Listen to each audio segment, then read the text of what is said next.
Assalamualaikum warahmatullahi wabarakatuh. Apa kabar? Kembali berjumpa dengan saya Ersmono Arif dari Forum News Network. Setelah 2 tahun lebih kita dihantam pandemi dan tidak bisa bertatap muka dengan lebih leluasa, termasuk juga dalam acara halal bihalal yang jadi tradisi bangsa kita. Akhirnya pada tahun ini kru Forum News Network bisa melaksanakan halal bihalal secara offline ya. Kalau biasanya kan kita bertemu secara online saja, dan kali ini selain kru FNN kita juga mengundang sejumlah tokoh, sejumlah pengamat yang banyak berseliweran di media, terutama di televisi ya. Dan seperti biasa karena namanya juga ini halal bihalalnya media, maka dalam halal bihalal itu kami sempat juga mengambil rekaman dari sebuah dialog yang kita laksanakan. Ada 4 orang tokoh yang kita wawancarai. Ada Bung Rocky Gerung tentu saja sebagai Dewan Pakar dari Forum News Network. Kemudian ada anggota DPRD RI Bung Tamsil Lindrung, ini senator dari Sulawesi Selatan. Ada pakar hukum tata negara Bivitri Susanti, dan juga lembaga survei dan sekaligus pengamat politik Kedai Kopi Bung Henry Satrio. Di luar itu kan Anda juga kemarin sudah sempat menyaksikan ya tayangan saya wawancara dengan Ketua DPW PSI Jakarta Michael Victor Sianipar. Nah, sekarang giliran saya akan tampilkan kali ini perbincangan antara 4 orang narasumber, yakni Rocky Gerung, Bivitri Susanti, Tamsil Lindrung, dan Henry Satrio. Dan yang akan Anda saksikan kali ini adalah perbincangan bagian sesi ketika pakar hukum tata negara Bivitri Susanti menyampaikan pemikiran-pemikirannya tentang bagaimana dia melihat Indonesia saat ini. Assalamualaikum warahmatullahi wabarakatuh. Waalaikumsalam. Buat yang terutama yang belum sempat salam-salaman, mohon maaf lahir dan batin. Saya mulai dari mana ya? Mungkin dari menanggapi yang pertama dulu ya. Tadi disebutkan soal apa tadi namanya, pemilihan penjabat kepala daerah. Nah, jadi sebentar lagi ya, berarti tinggal berapa hari lagi nih kita akan menghadapi banyak sekali penjabat kepala daerah, dan ini adalah gelombang pertama. Sampai dengan 2024 kita lebih dari setengah kepala daerah seluruh Indonesia itu akan diisi oleh orang-orang yang tidak dipilih secara langsung. Tidak dipilih secara langsung itu satu hal. Tapi masalahnya juga bahkan cara memilihnya pun oleh Presiden dan Menteri Dalam Negeri itu juga aturan mainnya jauh dari cukup. Jadi yang saya baca tuh ini loh wawancara yang hari ini misalnya ya, kenapa sih kita jadi mempersoalkan dasar hukumnya, belum ada peraturan pelaksananya yang melaksanakan putusan Mahkamah Konstitusi. Itu karena bahkan pasal yang jadi rujukan untuk menunjuk kepala daerah pun konteksnya itu bukan konteks yang sekarang. Jadi beda tujuan. Waktu pasal itu dibuat sebenarnya tujuannya adalah kalau ada bencana, kalau ada yang misalnya meninggal dunia terus langsung digantikan, tidak dalam rangka melaksanakan sebuah pemilihan yang memang didesain untuk diundur supaya jadi satu. Nah, jadi nggak kompatibel sebenarnya antara pasal yang jadi rujukan dengan apa yang sekarang harus dilakukan. Itu satu. Tapi yang kedua, jangan lupa bahwa Mahkamah Konstitusi sebenarnya waktu memutuskan soal penjabat kepala daerah ini juga bilang bahwa demokratis dan transparan, dua hal itu harusnya juga diatur oleh orang-orang yang memilih penjabat kepala daerah ini. Nah, itu yang tidak ada di peraturan yang sekarang.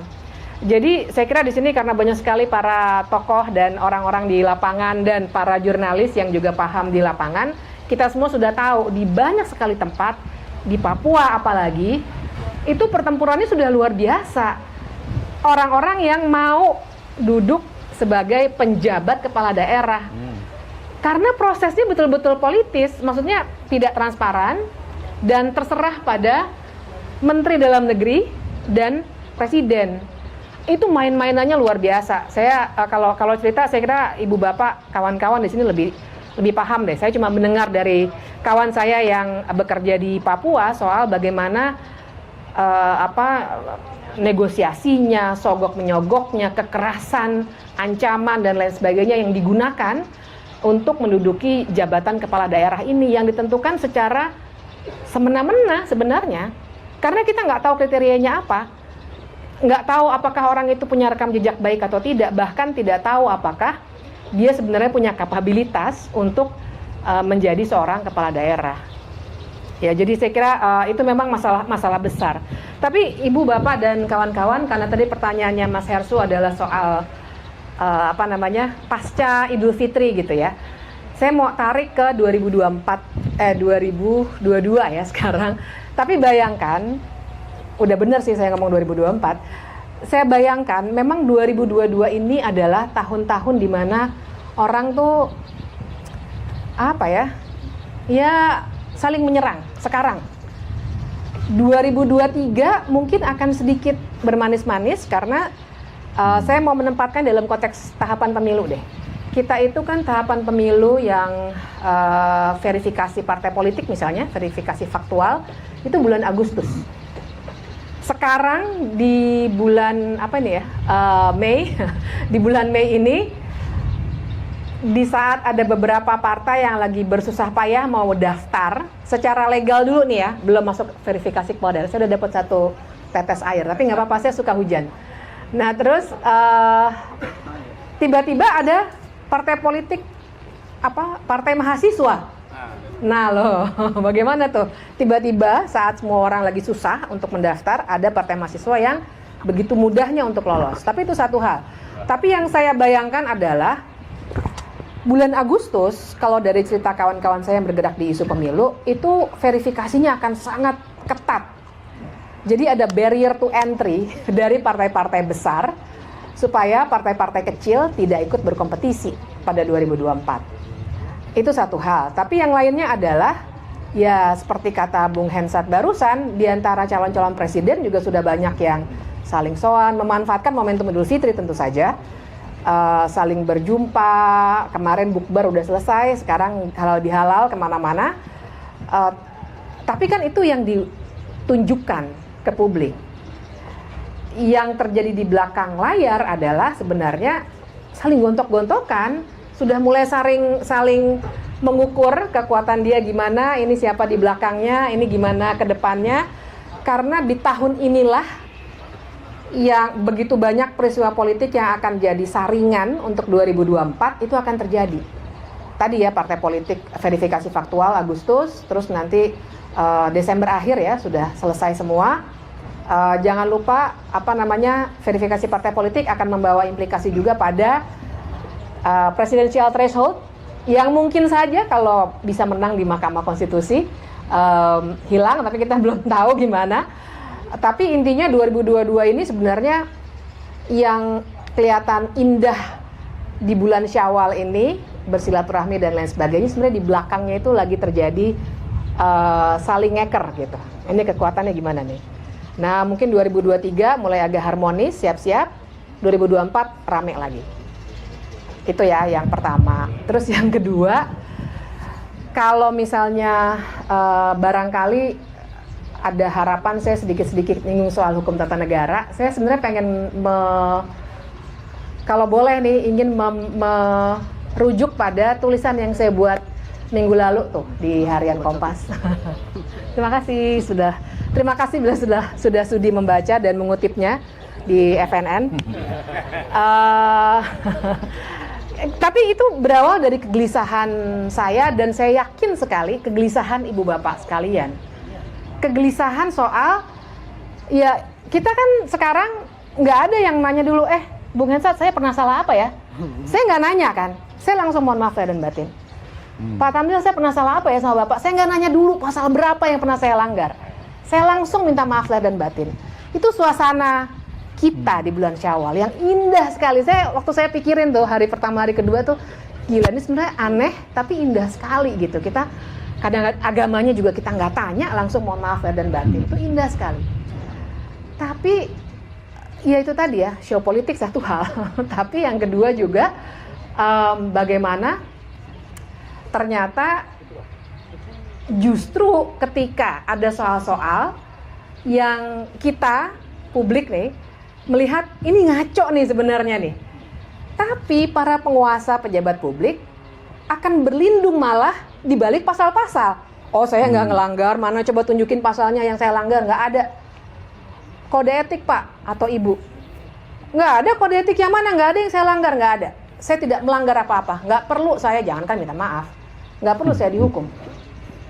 Kan itu luar biasa mengganggu ya, Ibu Bapak. Dan saya terganggu karena saya orang hukum. Saya terganggu karena hukum itu biasanya dipakai berlindung, pasal biasanya dipakai berlindung oleh orang-orang yang punya kekuasaan untuk bilang bahwa saya tidak melakukan kesalahan apapun karena Anda nggak bisa menunjukkan pasal mana yang saya langgar.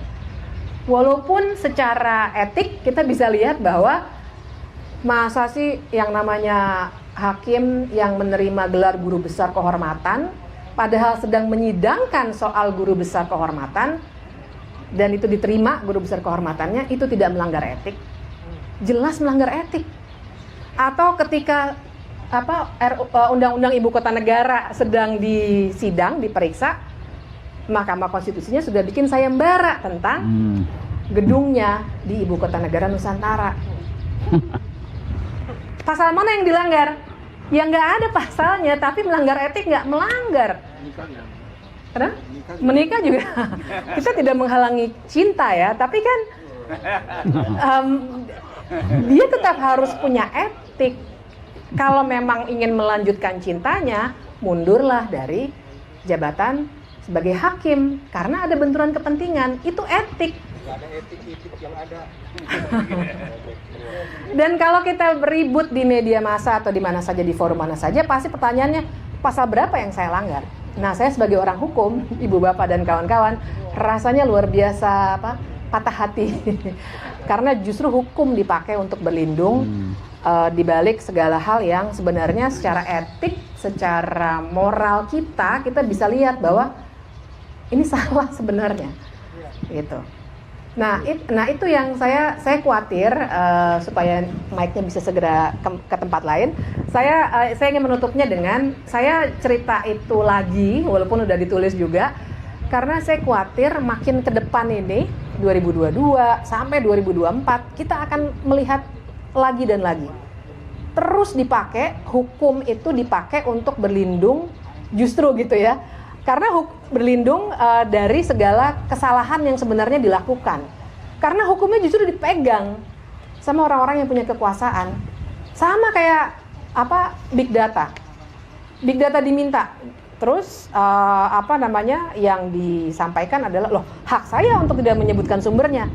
Ya tapi kan juga ada etik pejabat publik untuk menyatakan dari mana sumber sebuah big data. Nah, ini saya yakin akan terus-menerus terjadi sampai 2024, dan yang ngeri adalah ketika 2024 nanti harus ada pemilu kita juga harus diselesaikan secara sistem hukum.